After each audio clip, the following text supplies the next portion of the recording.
Hi friends 3D home ടിപ്സിൻ്റെ പുതിയ വീഡിയോസിലേക്ക് എല്ലാവർക്കും സ്വാഗതം. ഇന്ന് ഞാൻ നിങ്ങൾക്ക് മുന്നിൽ പരിചയപ്പെടുത്താൻ പോകുന്നത് 3D മാക്സിൽ wallpaper, stone, cladding stone, bricks material തുടങ്ങിയ ടെക്സ്ചറുകൾക്ക് കൂടുതൽ നാച്ചുറൽ എഫക്റ്റ് ലഭിക്കാൻ വേണ്ടി ഒരു ഓപ്ഷൻ 3D മാക്സിൽ ഉപയോഗിക്കുന്നുണ്ട്. ആ ഓപ്ഷൻ എങ്ങനെ ഉപയോഗിക്കാം എന്നതാണ് ഇന്നത്തെ വീഡിയോയിലൂടെ പരിചയപ്പെടുത്തുന്നത്. നിങ്ങൾക്ക് ഒന്നും കൂടി മനസ്സിലാകാൻ വേണ്ടി ഞാനിവിടെ ഒരേ ക്വാളിറ്റിയിൽ റെൻഡർ ചെയ്ത 2 3D ഇമേജുകളാണ് ഇവിടെ ഓപ്പൺ ചെയ്ത് വെച്ചിരിക്കുന്നത്. നിങ്ങൾക്ക് സ്ക്രീനിൽ ശ്രദ്ധിച്ചാൽ അത് മനസ്സിലാകുന്നതാണ്. ഇനി നമുക്ക് ഈ 2 റെൻഡർ ഇമേജുകളും ഒന്ന് സൂം ചെയ്ത് പരിശോധിക്കാം. അതായത് ഇവിടെ വാൾപേപ്പർ കൊടുത്തിരിക്കുന്ന ഭാഗം ഒന്ന് സൂം ചെയ്ത് ഒന്ന് നോക്കാം. അപ്പോൾ ആദ്യത്തെ റെൻഡർ ഇമേജിൽ സൂം ചെയ്ത് നോക്കുമ്പോൾ അത് പ്ലെയിൻ ആയിട്ടാണ് കാണാൻ സാധിക്കുന്നത്. ഓക്കെ, അത് സ്ക്രീനിൽ ശ്രദ്ധിച്ചാൽ നിങ്ങൾക്ക് കാണാവുന്നതാണ്. അതേപോലെ ഇനി രണ്ടാമത്തെ ഈ ഒരു ഇമേജ് എടുത്തു അതൊന്ന് സൂം ഔട്ട് ചെയ്ത് നോക്കിയാൽ അതിൻ്റെ വാൾപേപ്പറിൽ ഗ്രെയിൻസ് ഒന്നുകൂടി എടുത്ത് കാണിക്കുന്നതായിട്ട് കാണാം. ഓക്കെ, നിങ്ങൾക്ക് ശ്രദ്ധിച്ചാൽ നിങ്ങൾക്ക് മനസ്സിലാക്കാവുന്നതാണ്. ഓക്കെ, ഇതുപോലെ നിങ്ങൾക്കും ഈസിയായി നിങ്ങളുടെ വർക്കുകളിൽ ചെയ്യാവുന്നതാണ്. ആ ചെയ്യാൻ ഉപയോഗിക്കുന്ന ആ ഓപ്ഷനെ കുറിച്ചാണ് ഇന്നത്തെ വീഡിയോയിലൂടെ ഞാൻ നിങ്ങൾക്ക് മുന്നിൽ പരിചയപ്പെടുത്തുന്നത്. ഈ ഓപ്ഷൻ ഉപയോഗിച്ച് നിങ്ങൾക്ക് ബ്രിക്ക് മെറ്റീരിയൽ, അതേപോലെ ക്ലാഡിംഗ് സ്റ്റോണ്, ഇത് ഇപ്പോൾ ചെയ്ത് ഞാനിവിടെ കാണിച്ചിരിക്കുന്ന വാൾപേപ്പറുകളിൽ എല്ലാം ഈ ഒരു ഓപ്ഷൻ നിങ്ങൾക്ക് ആഡ് ചെയ്യാവുന്നതാണ്. അപ്പോൾ അതിൻ്റേതായ മാറ്റം നിങ്ങൾക്ക് നിങ്ങളുടെ റെൻഡർ വ്യൂവിൽ കാണാൻ സാധിക്കുന്നതാണ്.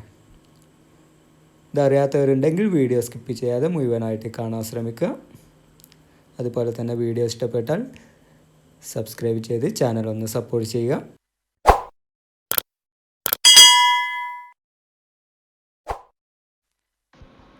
ഇനി നമുക്ക് വീഡിയോയിലേക്ക് കിടക്കാം.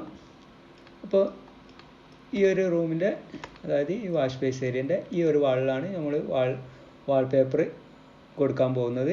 ഓക്കെ, അപ്പോൾ അതിനുവേണ്ടി മെറ്റീരിയൽ എഡിറ്റർ ബോക്സ് എടുക്കുകയാണ്. കീബോർഡിൽ ക്ലിക്ക് ചെയ്താൽ മെറ്റീരിയൽ എഡിറ്റർ ബോക്സ് ഓപ്പൺ ആയതായിട്ട് കാണാം. അതിൽ ഈ ഒരു ബോക്സ് ഞാൻ സെലക്ട് ചെയ്തു. ഓക്കെ, അതിനുശേഷം ഡിഫ്യൂസിൽ പോയിട്ട് ഡിഫ്യൂസിൽ ബിറ്റ് മാപ്പ് എടുക്കുന്നു. എന്നിട്ട് അതിൽ പോയിട്ട് ഞാൻ ഡെസ്ക്ടോപ്പിൽ ഒരു വാൾപേപ്പർ കുറച്ച് ഡൗൺലോഡ് ചെയ്ത് വെച്ചിട്ടുണ്ട്. അതിലൊന്ന് ഞാൻ സെലക്ട് ചെയ്യാണ്. ഓക്കെ, ഈ ഒരു വാൾപേപ്പറാണ് ഞാൻ എടുക്കുന്നത്. അതിനുശേഷം ഓപ്പൺ കൊടുത്തു.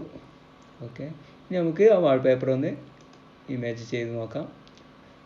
അപ്പോൾ അതിൽ നിങ്ങൾക്ക് പിസ്സ സ്റ്റോക്ക് എന്നൊരു ഓപ്ഷൻ ടെക്സ്റ്റ് കാണാം. ഓക്കെ, അതിനുശേഷം ഇതൊന്ന് അപ്ലൈ ചെയ്ത് കൊടുക്കാം.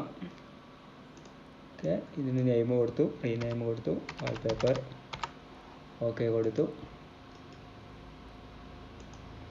ഓക്കെ, അപ്പോൾ ഓക്കെ മെറ്റീരിയൽ കൊടുത്തപ്പോൾ നമുക്ക്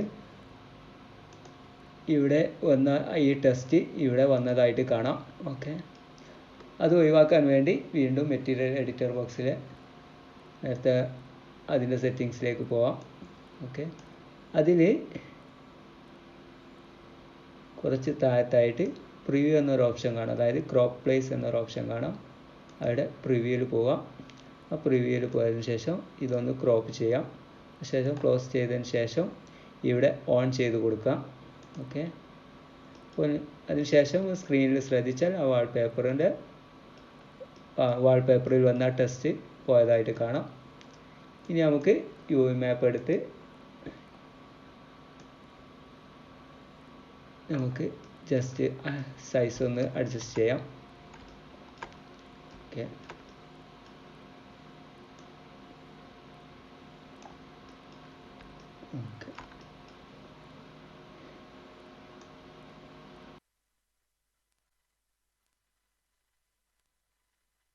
അപ്പോൾ അതിനുശേഷം ആ ഹോം പേജിൽ ഞങ്ങൾക്ക് BRDF എന്നൊരു ഓപ്ഷൻ കാണാം. അവിടെ ബ്ലിന്ന് ഒന്ന് സെലക്ട് ചെയ്ത് കൊടുക്കുക. അതിനുശേഷം മാപ്പിൽ വരിക. മാപ്പിൽ ഡിഫ്യൂസ് എന്ന ഓപ്ഷനിൽ റൈറ്റ് ക്ലിക്ക് ചെയ്യുക. എന്നിട്ട് കോപ്പി കൊടുക്കുക. അതിനുശേഷം കുറച്ച് താഴത്തായിട്ട് ബമ്പ് എന്നൊരു ഓപ്ഷൻ കാണാം. അവിടെ നോ മാപ്പ് എന്നുള്ളിടത്ത് റൈറ്റ് ക്ലിക്ക് ചെയ്യുക. റൈറ്റ് ക്ലിക്ക് ചെയ്യുമ്പോൾ നിങ്ങൾക്ക് പേസ്റ്റ് ആൻഡ് കോപ്പി കാണാം. അതേപോലെ പേസ്റ്റ് ഇൻസ്റ്റൻസ് എന്ന 2 ഓപ്ഷൻസ് നിങ്ങൾക്ക് കാണാൻ സാധിക്കുന്നതാണ്. ഈ 2 ഓപ്ഷനിൽ ഏതെങ്കിലും ഒന്ന് കൊടുക്കാം. പക്ഷേ അത് ഏറ്റവും അനുയോജ്യം പേസ്റ്റ് ഇൻസ്റ്റൻസ് കൊടുക്കുന്നതാണ്. അത് പറയാൻ കാരണം പേസ്റ്റ് കോപ്പി കൊടുക്കുമ്പോൾ നമുക്ക് ഡിഫ്യൂസിൽ മെറ്റീരിയൽ ചേഞ്ച് ചെയ്യുമ്പോൾ നമുക്ക് വീണ്ടും പേസ്റ്റ് കോപ്പി ആൻഡ് പേസ്റ്റ് കൊടുക്കേണ്ടതുണ്ട്. പക്ഷേ ഈ പേസ്റ്റ് ഇൻസ്റ്റൻസ് എന്നൊരു ഓപ്ഷൻ കൊടുത്താൽ നമുക്ക് വീണ്ടും ഡിഫ്യൂസിൽ മെറ്റീരിയൽ ചേഞ്ച് ചെയ്യുന്നതിനനുസരിച്ച് ഇവിടെ കോപ്പി ആൻഡ് പേസ്റ്റ് ചെയ്യേണ്ടതില്ല. അത് ഒഴിവാക്കാൻ വേണ്ടിയാണ് പേസ്റ്റ് ഇൻസ്റ്റൻസ് കൊടുക്കാൻ പറയുന്നത്. ഓക്കെ, അപ്പോൾ ഞാനിവിടെ പേസ്റ്റ് ഇൻസ്റ്റൻസ് കൊടുത്തു. അപ്പോൾ അത് ക്ലിയർ ആയെന്ന് വിശ്വസിക്കുന്നു. അതിനുശേഷം ഇവിടെ ഞാൻ ഒപ്പാസിറ്റിയിലാണ് കൊടുത്തത്. അതൊന്ന് ക്ലിയർ ചെയ്യാണ്. ഓക്കെ, ബമ്പിൽ കൊടുത്തു, പേസ്റ്റ് ഇൻസ്റ്റൻസ് കൊടുത്തു. അതിനുശേഷം ബമ്പ് ജസ്റ്റ് ഒന്ന് കൂട്ടി കൊടുത്തു. 150 കൊടുത്തു. അത് റെൻഡർ ചെയ്യുന്നതിനനുസരിച്ച് നമ്മൾ വാല്യൂ ചേഞ്ച് ചെയ്യാവുന്നതാണ്. ഓക്കെ, കറക്റ്റ് കിട്ടാൻ വേണ്ടിയാണ് അങ്ങനെ വാല്യൂ കൊടുക്കുന്നത്. ഞാൻ ഇപ്പോൾ ജസ്റ്റ് ഒന്ന് 150 കൊടുത്തു എന്നുള്ളൂ. അതിനുശേഷം ഇവിടെ സ്ക്രീനിൽ വന്നാൽ ഇവിടെ ആ മെറ്റീരിയൽ മിസ്സായതായിട്ട് കാണാം. അപ്പോൾ വീണ്ടും നമ്മൾ ആഡ് ചെയ്യാം. ഓക്കെ, അപ്പോൾ ഇവിടെ വന്നതായിട്ട് കാണാം. അതിനുശേഷം ഇത് ക്ലോസ് ചെയ്യാം. എന്നിട്ട് ക്യാമറ വ്യൂ എടുക്കാം. ഇതിൻ്റെ ക്യാമറ വ്യൂ സെലക്ട് ചെയ്തതിന് ശേഷം റെൻഡർ ചെയ്യാം. ഓക്കെ, അതിനുശേഷം ഇത് റെൻഡർ വ്യൂ ഒന്ന് ചെക്ക് ചെയ്യാവുന്നതാണ്.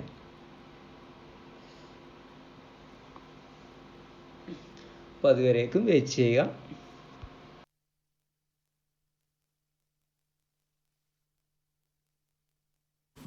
ഇനി നമുക്ക് റെൻഡർ ഒന്ന് സ്റ്റോപ്പ് ചെയ്യാം. നമുക്ക് ആവശ്യമുള്ള ഭാഗം റെൻഡർ ആയതായിട്ട് കാണാം. ഇനി നമുക്ക് ഒന്ന് സൂം ചെയ്ത് നോക്കാം. അപ്പോൾ അവിടെ വരുന്ന മാറ്റം ഒന്ന് നമുക്ക് മനസ്സിലാക്കാവുന്നതാണ്.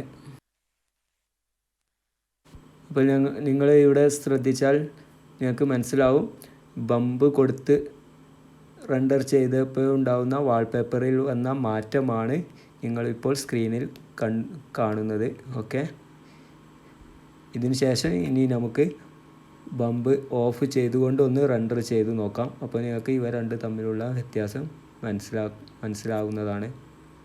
ഓക്കെ,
ഇപ്പോൾ നിങ്ങൾ സ്ക്രീനിൽ കാണുന്നത് ബമ്പ് ഓഫ് ചെയ്ത് റെൻഡർ ചെയ്ത വ്യൂ ആണ്. ഓക്കെ, അപ്പോൾ അത് സൂം ചെയ്ത് നോക്കിയാൽ നമുക്കത് പ്ലെയിൻ ആയിട്ടാണ് കാണാൻ സാധിക്കുന്നത്. അതേപോലെ നമ്മൾ നേരത്തെ ബമ്പ് ഓൺ ചെയ്തുകൊണ്ട് റെൻഡർ ചെയ്ത ഇമേജാണ് ഇപ്പോൾ നിങ്ങൾ കാണുന്നത്. അപ്പോൾ ഇവ രണ്ട് തമ്മിലുള്ള മാറ്റം നിങ്ങൾക്ക് മനസ്സിലായെന്ന് വിചാരിക്കുന്നു. ഓക്കെ, അപ്പോൾ ഇന്നത്തെ വീഡിയോ നിങ്ങൾക്ക് ഉപകാരമായെന്ന് വിശ്വസിക്കുന്നു. അപ്പോൾ ഇതുപോലത്തെ പുതിയ വീഡിയോകൾക്കായി വെയിറ്റ് ചെയ്ത് thanks for watching this video.